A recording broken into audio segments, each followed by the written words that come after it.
Etiópia. Etiópia é um país que fica na África.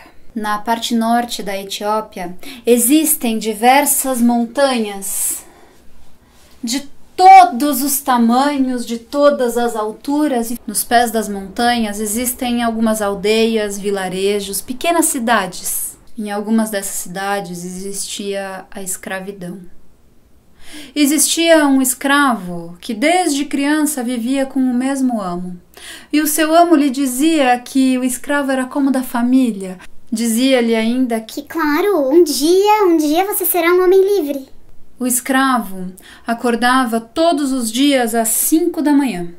E então, ele ia em direção aos campos de algodão para trabalhar. Quando era por volta de 11 horas, ele voltava para a casa do amo, ia para a cozinha, pegava uma grande panela, cozinhava o almoço. Servia ao amo, os filhos, a esposa. Se sobrasse comida naquele panelão, ele poderia comer. Se não sobrasse, ele pegava aquela raspinha assim que ninguém queria, Borrava o estômago. lavava a louça, deixava a cozinha mais ou menos em ordem e ia alimentar os animais. Tinha que escovar os cavalos, um a um, todos os dias. O amo fazia questão que os cavalos estivessem muito bem escovados sempre. Um a um. Terminada essa tarefa, ele recolhia as roupas de toda a família, lavava as roupas, voltava para casa, panelão, jantar, servia. Novamente, se sobrasse comida, ele comia. Se não sobrasse, ele raspava a panela para tentar pegar o que desse. Era hora, então, de limpar a casa. Começava pelos quartos, porque afinal a família precisava descansar. Dormir é essencial. Depois disso, limpava os banheiros. Passava então a sala de jantar, sala de estar, biblioteca e, por fim, a cozinha. O amo, enquanto via que o escravo estava limpando a casa,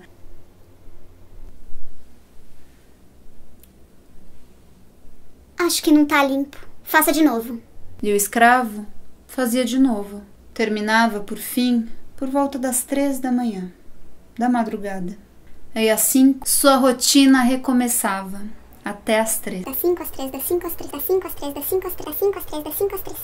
Um dia, por fim, enquanto ele estava nos campos de algodão, resolveu criar coragem e voltar àquele assunto da liberdade, dele ser um homem livre. Tremendo as pernas, foi até o patrão e perguntou: Patrão, oh patrão, fui teu escravo muito tempo. Me prometeu a liberdade, quando irá me dar? O patrão, que não queria dar liberdade de coisa nenhuma, deu uma olhadinha pela janela e começou: Então tu quer ser livre? Vou dizer o que tens que fazer. Vê o alto daquela montanha coberta de neve, repleta de gelo. Essa que começa bem onde nossa aldeia termina. O escravo foi até a janela e olhou. Era a montanha mais alta de todas, a mais temida, aquela que ninguém subia porque não tinha nada lá, além de neve. Pois o preço da tua liberdade é subir até o ponto mais alto. O ar é frio, fique até o amanhecer, sem roupa e sem abrigo. Se desprotegido no sobreviver, sozinho e sem refúgio, terá sua liberdade ao amanhecer. E foi embora. O escravo ficou ali, olhando pela janela, e sentiu uma lágrima escorrendo. Ele não via o que fazer. Então ele foi raspar a panela para tentar comer alguma coisa, alimentar os animais, e quando ele ia escovar os cavalos, o coração dele estava tão apertado que ele foi procurar um amigo. O amigo dele, que era o velho mais sábio da cidade. Quando chegou na casa do amigo, o amigo perguntou, ele gaguejou um pouco, por fim conseguiu dizer que ele conseguiu pedir a liberdade dele. O preço? Era subir aquela montanha mais alta de todas que ninguém sobe porque não tem nada lá além de neve. O velho pensou por um instante e disse vá. Disse vá com uma tranquilidade sem igual. Ele então voltou para casa e não sabia o que ia fazer, porque aquele velho só podia estar louco. Mas ele confiava tanto no amigo dele que quando caiu a tarde, começando o anoitecer, ele caminhou em direção à divisa, o final da cidade e começo da montanha.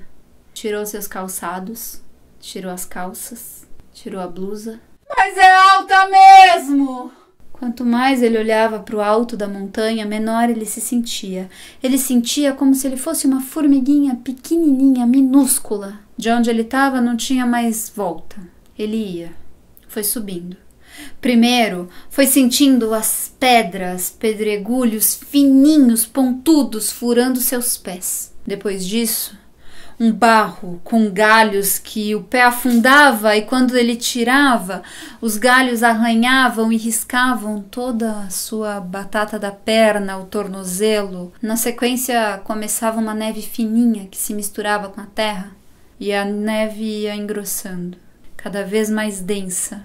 Também ficava mais denso o frio que ia subindo pelos pés e se espalhando pelos tornozelos, pelos joelhos, pelas coxas, pelo quadril, pelo tronco, pelo pescoço. Quando ele chegou no alto da montanha, ele já quase não sentia mais o seu corpo. Foi se encolhendo, cada vez mais, sentindo todo o calor do seu corpo indo embora. Quando ele pensou que ia morrer, ali naquela escuridão, na noite que não tinha nem lua nem estrela, só escuridão e a sensação do vento gelado, ele viu uma pequena faísca se acender na montanha do lado dele. Aquela pequena faísca foi crescendo, se expandindo, se espalhando, ficando cada vez maior. Tornou-se uma fogueira imensa. O vento, que era gelado, foi chegando um pouco mais morninho e mais suportável. Ele começou a sentir de novo a ponta do nariz, a ponta dos dedos. Começou a sentir o seu corpo de novo. Assim que o primeiro raio de sol apareceu no céu, ele desceu a montanha o mais rápido que pôde, vestiu suas roupas e foi em direção à casa do amo. Quando o amo viu o escravo chegando, ele arregalou o olho do tamanho do mundo. E o sorriso do escravo era do tamanho do mundo. O escravo então lhe disse que tinha conseguido e que queria a liberdade. O amo não podia voltar atrás, porque afinal todo mundo da cidade sabia o que tinha acontecido. Assinou um documento, entregou para o escravo e disse: vá! O escravo pegou aquele documento e foi. Ele agora era um homem livre. A primeira coisa que ele queria fazer era ir até a casa do seu amigo, do velho sábio, e contar-lhe o que aconteceu. Mas enquanto ele foi caminhando pela cidade, ele foi ouvindo as pessoas conversando, e aí ele soube. Enquanto ele tirava as roupas, o velho buscava lenha em todos os lugares. Enquanto ele começava a subir, pisando naquelas pedrinhas finas, o velho procurava qual era a melhor montanha para ele subir e em direção ao vento. Enquanto ele subia e sentia o barro e os galhos nas pernas, o velho começava a subir carregando tudo aquilo.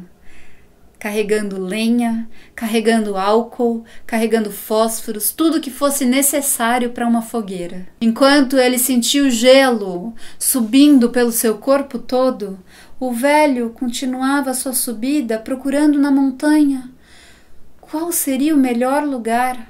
Enquanto ele estava no alto da montanha, na escuridão, no frio, sentindo nada mais do seu corpo e pensando que a morte estava chegando, o velho montava a fogueira e alimentava o fogo, mandando um calor morninho